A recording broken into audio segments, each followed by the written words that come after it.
Welcome to the Zula B. Wiley Public Library in Cedar Hill. We are so excited to share with you today one of our favorite stories and one that we have used for years and years here at the library to celebrate this season. It is called The Polar Express by Chris Van Allsburg.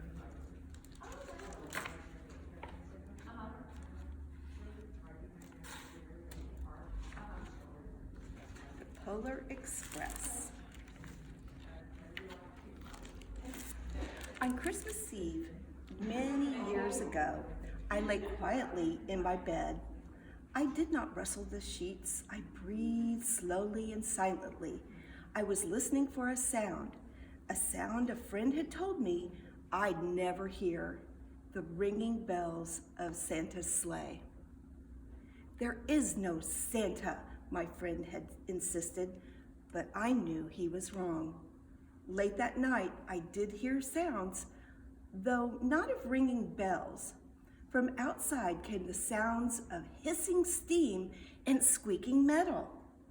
I looked through my window and I saw a train standing perfectly still in front of my house.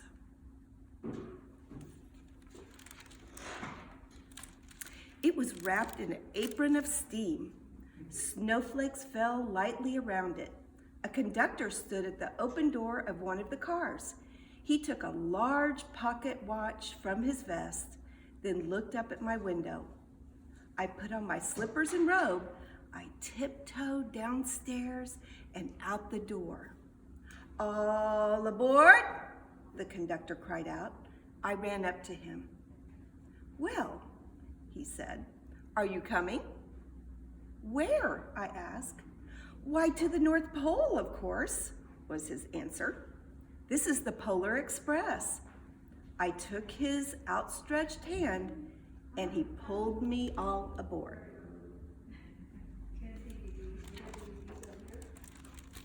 The train was filled with children, all in their pajamas and nightgowns. We sang Christmas carols, ate candies and nougat centers as white as snow. We drank a lot of cocoa as thick and rich as melted chocolate bars. Outside, the lights of towns and villages flickered in the distance as the Polar Express raced northward.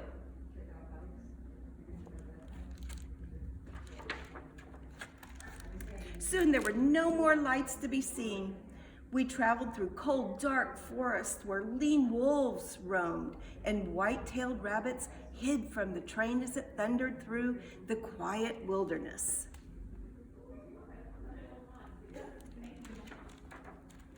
We climbed mountains so high it seemed as if we would scrape the moon, but the Polar Express never slowed down. Faster and faster we ran along, rolling over peaks and through valleys like a car on a roller coaster.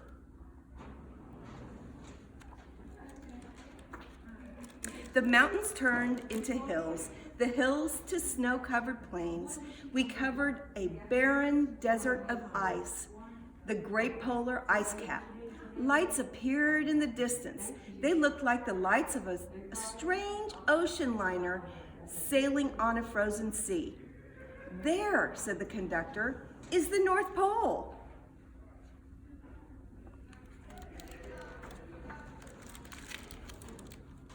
The North Pole, it was a huge city standing alone at the top of the world, filled with factories where every Christmas toy was made.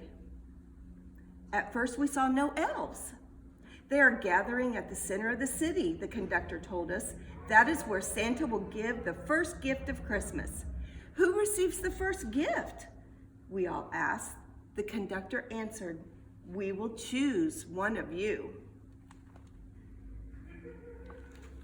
The North Pole. It was a huge city standing alone at the top of the world, filled with factories where every Christmas toy was made. At first we saw no elves. "They are gathering at the center of the city," the conductor told us. "That is where Santa will give the first gift of Christmas." "Who receives the first gift?" we all asked. The conductor answered, "He will choose one of you." "Look," shouted one of the children, "the elves." Outside, we saw hundreds of elves. As our train drew closer to the center of the North Pole, we slowed to a crawl. So crowded were the streets with Santa's helpers. When the Polar Express could go no further, we stopped and the conductor led us outside.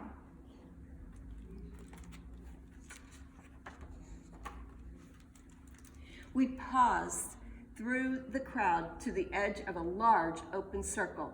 In front of us stood Santa's sleigh. The reindeer were excited. They pranced and paced, ringing the silver sleigh bells that hung from their harnesses. It was a magical sound like nothing I'd ever heard before. Across the circle, the elves moved apart and Santa Claus appeared. The elves cheered wildly. He marched over to us and, pointing to me, he said, "Let here have this fellow."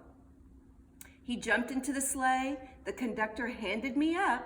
I sat on Santa's knee and he asked, "Now, what would you like for Christmas?"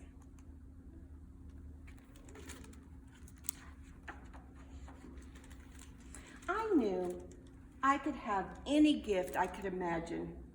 But the thing I wanted most for Christmas was not inside Santa's giant bag. What I wanted more than anything was one silver bell from Santa's sleigh. When I asked, Santa smiled. Then he gave me a hug and he told an elf to cut a bell from a reindeer's harness. The elf tossed it up to Santa. He stood, holding the bell high above him and called out, "The first gift of Christmas."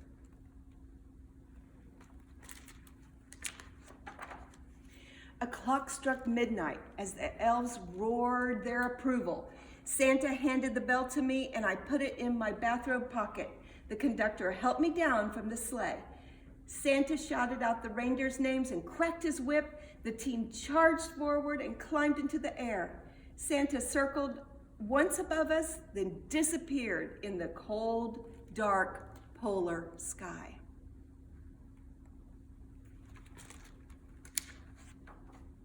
As soon as we were back inside the Polar Express, the other children asked to see the bell.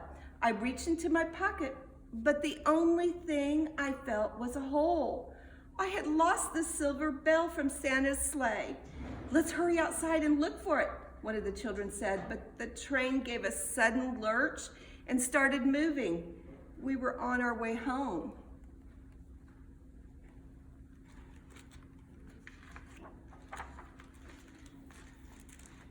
It broke my heart to lose the bell. When the train reached my home, I sadly left the other children. I stood at my doorway and waved goodbye. The conductor said something from the moving train, but I couldn't hear him. "What?" I yelled out. He cupped his hands around his mouth. "Merry Christmas," he shouted. The Polar Express let out a loud blast from its whistle and sped away.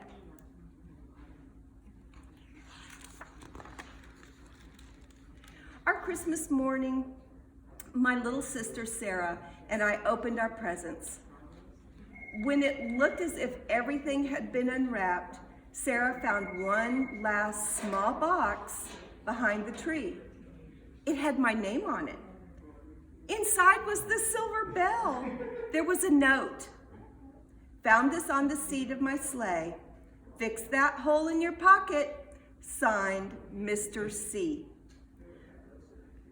I shook the bell. It made the most beautiful sound my sister and I had ever heard. But my mother said, "Oh, that's too bad." "Yes," said my father, "it's broken." When I'd shaken the bell, my parents had not heard a sound.